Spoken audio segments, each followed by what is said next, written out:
Bavandimwe Kristo Yesu akuzwe.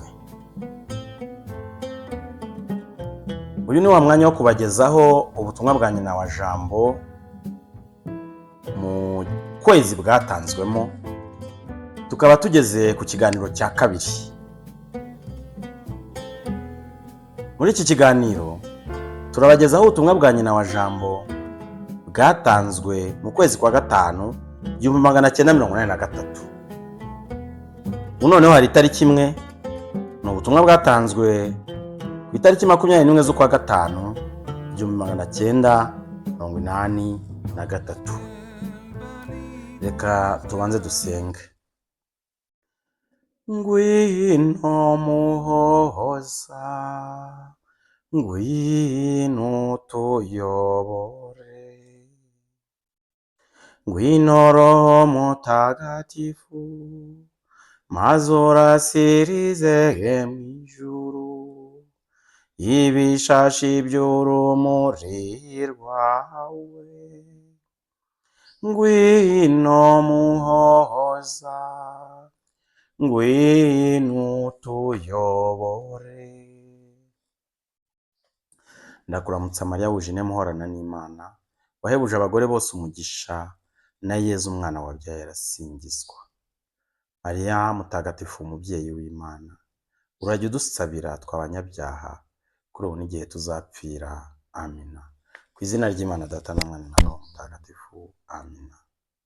Bavandimwe, ubushize twabonye ubutumwa bwanyujijwe kuri Nataliya, bwa nyina wa Jambo, bwanyujijwe kuri Nataliya mu kwezi kwa gatanu 1982. Ubu noneho reka twumve ubutumwa bwo mu kwezi kwa gatanu 1983. Ubu bwo bwatanzwe ku itariki imwe gusa, itariki 21 z'ukwa gatanu 1983. Tubusome. Nazanywe no kubibutsa ibyo mwibagiwe, kubamenyesha ko isi imeze nabi, kubabwira ko mugomba gusenga buri gihe, kubagarura mu nzira nziza, kubasaba kugira imigenzo myiza yose, ariko cyane cyane kwiyoroshya, kwicisha bugufi n'urukundo, kubabwira ko mugomba kwicuza buri gihe, kubabwira ko mugomba gukora kugira ngo umubiri we kuganza roho, ari byo kwihana, kwibabaza no kwigomwa, hamwe n'ibindi byose nifuje ko nakora. Kwibabaza ni ibikorwa bibabaza umubiri, mu dukubo, gusiba kurya. Kwihana ni ukwima umutima icyo ukomeyeho, mu dukubo, ingeso mbi iyo ari yo yose. Kwigomwa ni ugufashanya no gusaranganya, mu dukubo, ibintu n'igihe. Nta kindi kizaba kiza kitari ukumva no gukurikiza ibyo tubabwira, byaba ari byo mbibutsa ubu n'ibyo musoma mu bitabo bitagatifu. Ijambo ryose wumvise rikubwira kandi nturikurikize, uzaribazwa. Ntawe uvunikira ubusa ashakashaka. Uko murinda umwenda wanyu wera, muba ariko murinda imitima yanyu icyaha. Ngubu rero ubutumwa bwo mu kwa gatanu 1983. Bavandimwe, ntitwabura gufata akanya ko kugerageza kubucengera. Ubu butumwa butangira Bikira Mariya avuga ibyamuzanye. Iyo urebye usanga ari ibintu 7. Reka tugerageze gusoma, ariko buri gihe dutangiza ngo nazanywe n'iki. Nazanywe no kubibutsa ibyo mwibagiwe, icyo ni kimwe. Nazanywe no kubamenyesha ko isi imeze nabi, ibyo ni bibiri. Nazanywe no kubabwira ko mugomba gusenga buri gihe, ibyo si bitatu. Nazanywe no kubagarura mu nzira nziza, ni icya kane. Nazanywe no kubasaba kugira imigenzo myiza yose, icyo ni icya gatanu. Muri iyo migenzo myiza aravuga ati ariko cyane cyane ukwiyoroshya, ukwicisha bugufi n'urukundo. Icya gatandatu, nazanywe no kubabwira ko mugomba kwicuza buri gihe. Icya karindwi, nazanywe no kubabwira ko mugomba gukora kugira ngo umubiri wowe kuganza roho, ari byo kwihana, kwibabaza, kwigomwa, hamwe n'ibindi byose nifuje ko nakora. Ibyo rero ibintu birindwi Bikira Mariya avuga ko byamuzanye. Icya mbere cyo kirakomeye, yazanye ibintu bishyashya. Yazanywe no kutwibutsa ibyo twibagiwe, kandi ahita atumenyesha ko isi imeze nabi. Atwibutsa ko tugomba gusenga buri gihe, agamije kutugarura mu nzira, akadusaba kugira imigenzo myiza yose, ariko cyane cyane ukwiyoroshya, ukwicisha bugufi n'urukundo. Azanwa no kutubwira ko tugomba kwicuza buri gihe. Hari ibintu rero bijeho buri gihe: gusenga buri gihe, kwicuza buri gihe. Hanyuma iki cyo tucyumve, twumve ko biriya byose byabanje bije no kugishyigikira. Nazanywe no kubabwira ko mugomba gukora kugira ngo umubiri woye kuganza roho. Mugomba gukora kugira ngo umubiri woye kuganza roho. Ari byo rero ngo ibi ngibi twakora kugira ngo umubiri woye kuganza roho: kwihana, kwibabaza no kwigomwa. Agahita bisobanura. Kwibabaza ni ibikorwa bibabaza umubiri, birimo gusiba kurya. Niba dushaka kugira ngo umubiri woye kuganza roho, tugomba kwinjiza mu muco wacu gusiba kurya, ibikorwa bibabaza umubiri. Kwihana ni ukwima umutima icyo ukomeyeho, kuvuga ingeso mbi iyo ari yo yose, tukagerageza rwose kurekura, tugahangana nayo.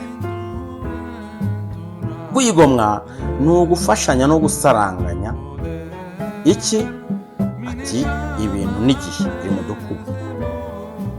Ibi bintu bitatu nibyo muri ya nzira ya Kibeho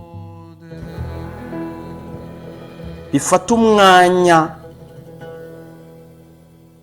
wa kabiri nyuma y'inkingi y'inzira ya Kibeho yo gusenga ubudahuga kandi nta buryarya, dutega amatwi ijambo. Inkingi ya kabiri ni ukunoza umubano na Kristo kugira ngo tumugaragaze. Mu by'ukuri inkingi ya mbere itujyana mu gukurikira Yezu Kristo, kugira ngo rya jambo ridukenyemure, riduhindure ibitekerezo. Ariko noneho iyo ibitekerezo bihindutse, n'umuco wacu ugomba guhinduka, imigenzereze yacu igomba guhinduka, tukanoza imigenzereze yacu tuyisanisha n'iya Kristo, kugira ngo tumugaragaze by'ukuri, yitamurure muri twe.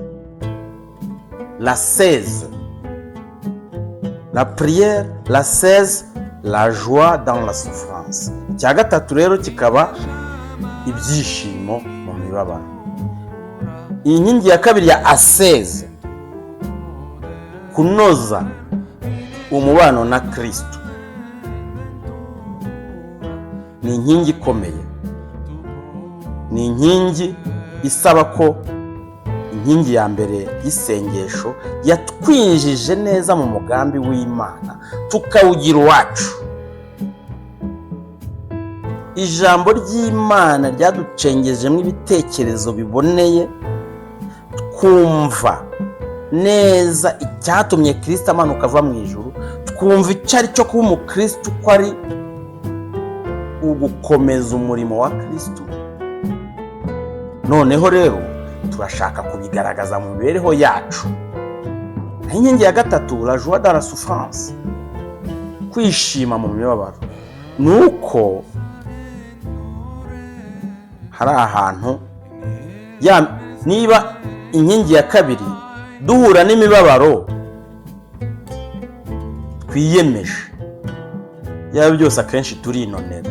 Noneho inkingi ya gatatu yo irisumbuye, kuko ni ukumenya kwakira imibabaro itaduturutseho, iturutse hanze yacu, tukamenya kuyitura duhongerera, tuvana abantu mu rwobo, dusabira kiliziya. Ngibyo rero ibintu bitatu bijyanye no kwibabaza no kwigomwa, hamwe n'ibindi byose Bikira Mariya yifuje ko twakora.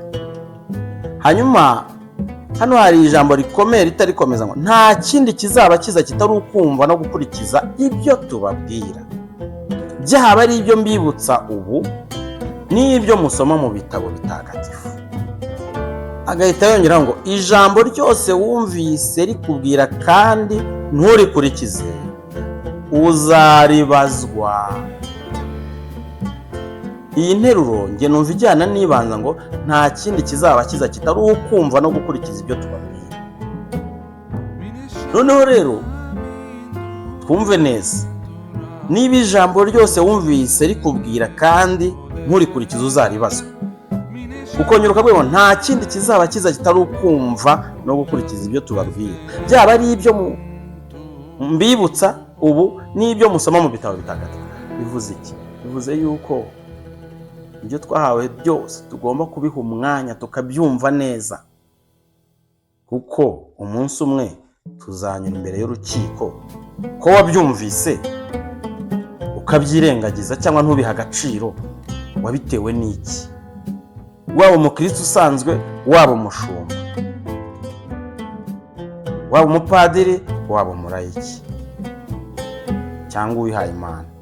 Bavandimwe, hari abavuga ngo reka nirinde kubimenya ntazabibazwa. Ibishoboka. Bakubwira ngo isi imeze nabi, kandi aya magambo yose mbabwira ni umuti wo gukiza iyo si. Ntujye gushaka kumva ayo magambo ngo yasobanukirwe, nacyo cyaba ari ikibazo gikomeye. Umubyeyi Bikira Mariya kandi aratubwira ati ntawe uvunikira ubusa nshakashaka, ntawe uvunikira ubusa anshakashaka. Iri ni isezerano rikomeye. Niba Bikira Mariya duhariya magambo yose akomeye, akadusaba yuko tuyakurikiza ijambo ku rindi kugira ngo isi imeze nabi ikire, akongeraho n'isezerano, aratubwiye ngo ntawe uvunikira ubusa. Ntabwo ndi kuvunikira ubusa, ntabwo ndi kuvunikira ubusa.